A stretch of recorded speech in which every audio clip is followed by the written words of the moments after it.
¿Y si te dijera que el cristal de tu móvil es en realidad un estanque de la antigua Grecia? ¿O que el feed al que le estás dando es la misma trampa en la que cayeron personajes de la antigüedad y los consumieron hace más de 2000 años? Se suele pensar que los mitos son historias de niños o lecciones con moral que ya no podemos aplicar. Sin embargo, en este canal ya hemos visto en muchas ocasiones que los mitos son un espejo en las que la sociedad nos vemos y podemos extraer de ellos determinadas cuestiones, como os podéis acordar, por ejemplo, cuando hablamos de Medusa o cuando hablamos de Pandora.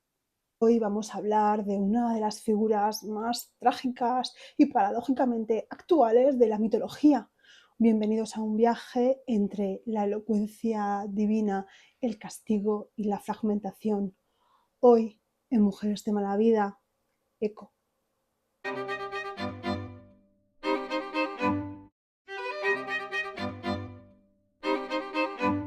Cuando hablamos de Eco podemos pensar que fue aquella historia que se inventaron para poder explicar el eco que se escucha en algunas cuevas. Efectivamente, así es. Ese eco se llama así por esta ninfa. Y os voy a contar una historia. No existe ese bulo que se dice que el cuac del pato no se escucha y que no hace eco. Es mentira y además está totalmente probado que sí que hace eco. El problema lo tenemos nosotros, que no lo escuchamos bien, pero los patos sí tienen eco. En fin, y nuestra eco, nuestra ninfa, de la que vamos a hablar ahora, ¿de dónde surge? Mucha gente la tiene muy asociada al mito de Narciso, ya que en un momento dado los dos mitos se unieron. Pero sin embargo, esto no siempre fue así. Así que vamos a ver quién fue Eco antes de esta unión literaria con Narciso. La mención textual más antigua que tenemos de Eco es de Aristófanes, en las Desmoforiantes del año 411 a.C. Aquí Eco ya aparece. No hace falta además ninguna explicación para el público griego cuando ella aparece y empieza a repetir las palabras, a interrumpir, a hacer lo que hace realmente el Eco. A nadie le parece raro. Es decir, en el siglo V a.C., Eco ya era un personaje más que famoso. Esta obra es una comedia basada en una de Eurípides, Andrómeda, que hoy hemos perdido. De hecho, nuestra Eco ya era muy famosa porque Sófocles le hizo una obra llamada Eco. Sin embargo, a día de hoy, pues también la hemos perdido. Ya sabéis que muchas obras de la antigüedad no han llegado hasta nosotros. Antes de que Eco fuese la compañera de mitos de Narciso, lo fue de un dios, del dios Pan. El dios Pan era el dios que habitaba en los espacios más inhóspitos. Por eso luego se le asocia, por ejemplo, a los pastores, porque están en sitios solos. Los pastores muchas veces cuando hablaban notaban que su voz se repetía y que se perdía. Entonces se asoció a que el dios Pan, de donde viene la palabra pánico, por cierto, estaba persiguiendo a una ninfa llamada Eco, que se escondía en el sonido para que nunca pudiera cogerla. Pero al igual que hablamos de Eco antes de esta unión con Narciso, también tenemos que hablar de Narciso antes de su unión con Eco. ¿Cuándo aparece? Pues en textos anteriores, Narciso tenía la misma esencia. Era un hombre muy bello, también pues bastante egocéntrico. Y hay un chico que se enamora de él, Aminias, pero Narciso no le corresponde. Así que Aminias decide acabar con su propia vida y entonces le pide a los dioses que le demuestre a Narciso lo cruel que es cuando rechaza a una persona. Lo que hace es que invoca a una diosa muy importante, a Némesis, la justicia divina. Y Némesis lo que hace es que Narciso se enamore de sí mismo y ese sea su castigo. Ovidio fue el primero en fusionar estos dos mitos independientes. Por un lado tenemos a Narciso, que es el efecto del espejo visual, es decir, el reflejo en el agua. Eco es el espejo sonoro, la repetición. Al unirnos, Ovidio transformó un mito de castigo moral en una tragedia de comunicación imposible. Es cierto que si Ovidio nunca hubiese sacado en la Metamorfosis ni a Eco ni a Narciso, los dos hubiesen sido personajes menores. Eco dentro de la historia de Pan y Narciso como un borde que no sabía decirle que no a los pretendientes. La versión de Ovidio se narra en el libro 3 de su Metamorfosis y es una obra maestra de la simetría y de la ironía poética. Ovidio no solo cuenta una historia, construye un laberinto de espejos donde el sonido y la imagen se entrelazan hasta la destrucción. La historia comienza con la madre de Narciso, con la ninfa Liríope, que le pregunta a un adivino, a una persona que puede ver el futuro llamado Tiresias, y le dice, ¿cuál va a ser el futuro de mi hijo, que es tan bello? Y le dice, tu hijo vivirá mucho si no se conoce a sí mismo. Para los antiguos, el autoconocimiento era una gran virtud. Sin embargo, Ovidio hace que para Narciso sea su condena de muerte. Poco después, Ovidio nos presenta a Eco. ¿Quién es Eco? Eco es una ninfa muy elocuente con la que podías tener unas conversaciones maravillosas. Y eso es lo que utilizó Júpiter, acordaos que Ovidio es romano, Júpiter para engañar a Juno mientras tenía escarceos amorosos, porque lo que hizo fue que la pobre Eco le daba conversación a Juno para que ésta no estuviese vigilando a su marido y no supiera que le estaba poniendo los cuernos. Cuando Juno se dio cuenta del engaño, pues lo de siempre, en vez de enfadarse con su marido, que es el que le ha puesto los cuernos, pues decide enfadarse con Eco, sin pensar si la pobre Eco tenía ni siquiera una opción a decirle que no al rey de todos los dioses. Pero bueno, ¿y qué le dice? Ya jamás vas a poder hablar con elocuencia. Solo hablarás si alguien habla primero y solo podrás repetir lo último que dijo esa persona y será su castigo para la eternidad. Ahí, Juno, desde luego, hija, se quedó en la gloria, muchacho. Volvemos a nuestro Narciso, un Narciso de 16 años, bellísimo, pero muy soberbio. No por nada de aquí viene el narcisismo, quizá uno de los problemas psicológicos más horribles, porque es el tipo de persona que solo pueden hablar de ellas y nunca se aburren. Bueno, pues nuestro Narciso era guapo y soberbio y enamoraba tanto a hombres como a mujeres, pero él no quería estar con ellos y no tenía tampoco buenas formas a la hora de decirles que no. Un día estaba cazando ciervos y Eco lo vio y se enamoró profundamente de él. Pero claro, la conversación llegó a ser una conversación un poco de besugos. Narciso dijo, ¿hay alguien aquí? Y Eco respondió, aquí. Narciso, ven. Eco, ven. ¿Por qué me huyes? Preguntó Narciso. Y así todo el rato. Cuando él por fin dice algo que a ella le da pie a pensar que pueden estar juntos, ella sale del bosque, que estaba escondida, para abrazarlo, pero Narciso le dice que dónde va, que él no quiere saber nada de ella y le dice que no, pero de muy malas formas, como se diría, con cajas destempladas. Aquí yo no quiero saber nada de ti. De hecho, le dice, moriré antes de que tú me poseas. Muy fino niño. Eco, humillada, se esconde en una cueva. Su cuerpo se consume por el dolor, su piel se seca y sus huesos se convierten en piedra. De hecho, la frase concreta de Ovidio es: su voz permanece, sus huesos, dicen, tomaron la forma de las piedras. Esta es la explicación que se da desde el punto de vista mitológico al efecto del eco en las cuevas. Pero, ¿qué le pasa a Narciso? Porque ya que estamos, vamos a acabar con su historia. Pues Narciso un día se encuentra con su reflejo. ¿En dónde? En un lago. Y él, al verse, se queda tan sumamente enamorado de sí mismo que no puede dejar de contemplarse. Así que muere de hambre y de sed porque no para de mirarse. Se dice que incluso cuando murió en la laguna Estigia, él todavía seguía mirándose.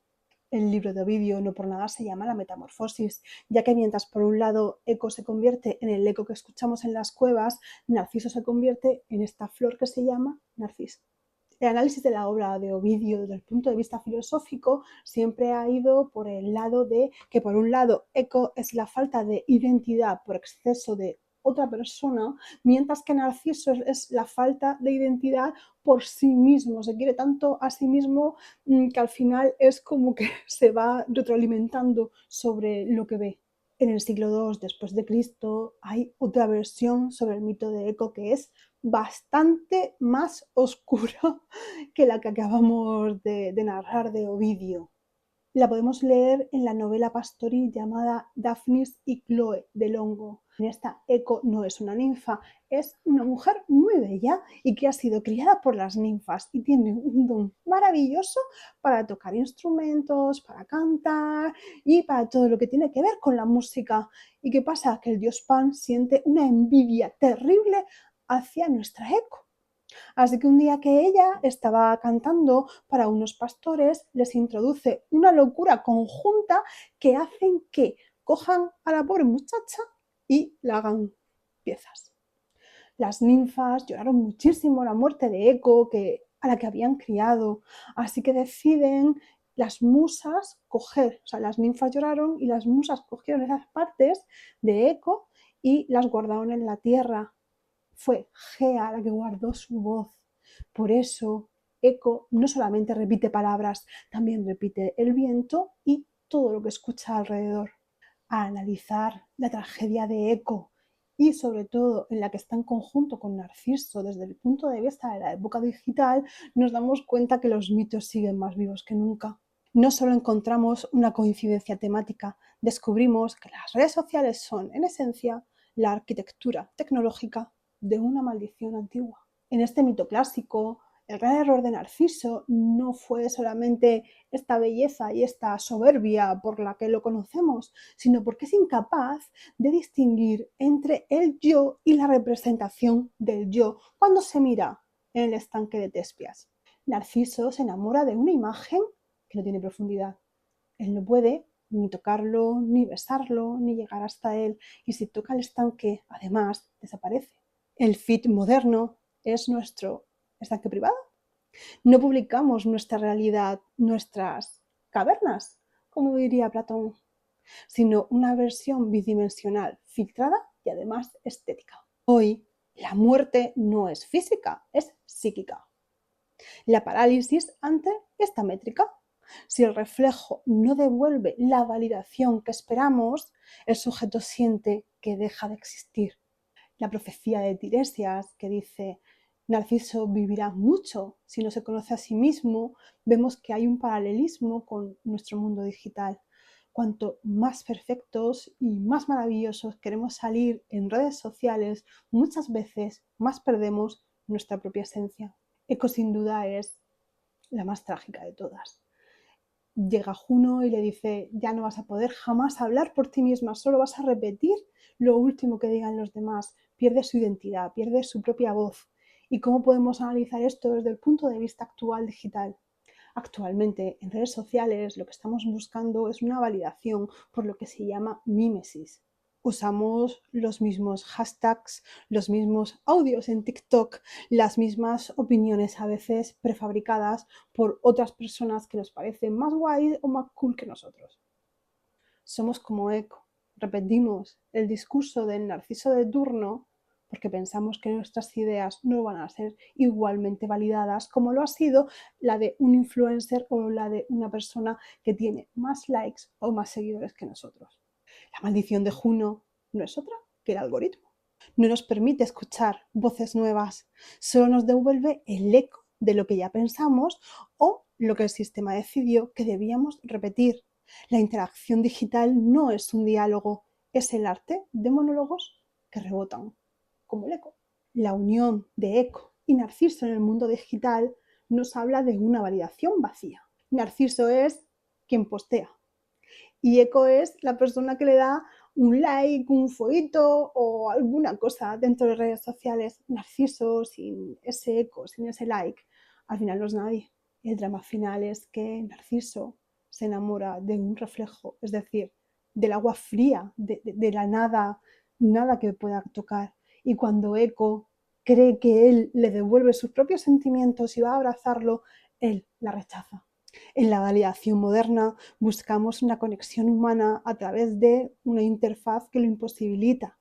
El seguidor no ama al usuario, ama la imagen, es decir, el simulacro, lo que nosotros queremos enseñar. Y el usuario no ofrece su verdad, ofrece una máscara.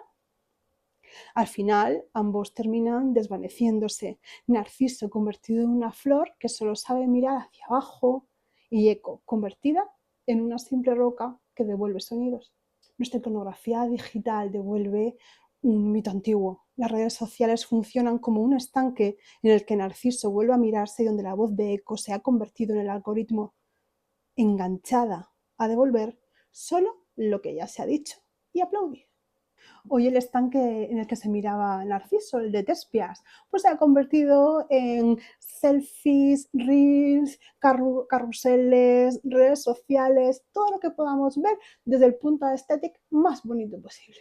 El reflejo se vuelve en un feed, es decir, mi imagen pero pasada por filtros y es de la que realmente estoy enamorado o enamorada. Estas conductas al final se reducen en valorarse a uno mismo solo por medio de likes, me gusta, seguidores y cosas que realmente no son tangibles. Como en el mito, el precio es el aislamiento. El narciso contemporáneo parece rodeado de interacciones, pero en el fondo permanece solo, impermeable al yo real, atrapado en la superficie de un avatar que ha creado. Y la tragedia de Eco. La tragedia de Eco no es callar, la tragedia de Eco es repetir lo que otros han dicho. Nosotros a veces pues repetimos lo que ya ha sonado fuerte, es decir, los contenidos virales o lo que dice un influencer.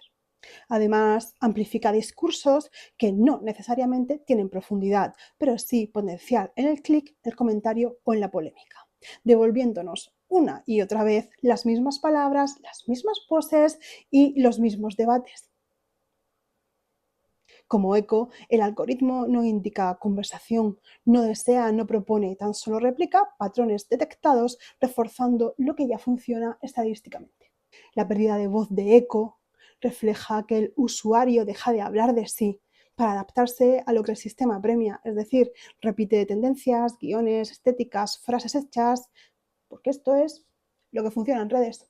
La identidad de la persona se va reduciendo hasta convertirse en lo que funciona en el algoritmo, en aquellos trends, en aquellos bailes de TikTok, en aquellas cosas que realmente funcionan cuando estamos hablando de redes sociales. El mito no ofrece redención, pero sí que podemos utilizarlo para encontrar una salida de este estanque. Deberíamos escuchar su advertencia, que es clara. No te confundas con tu reflejo. No sacrifiques tu mundo vivo por una imagen. El gesto verdaderamente mitológico sería hacer lo que no hicieron Narciso ni Eco. Lo primero sería levantar la mirada de ese estanque y reconocer que existe otra persona detrás del mismo y escucharla y ver si así puede haber un diálogo y reconocer a las otras personas, hablar con ellas, comunicarse, comentar, poder saber opiniones distintas y respetarlas.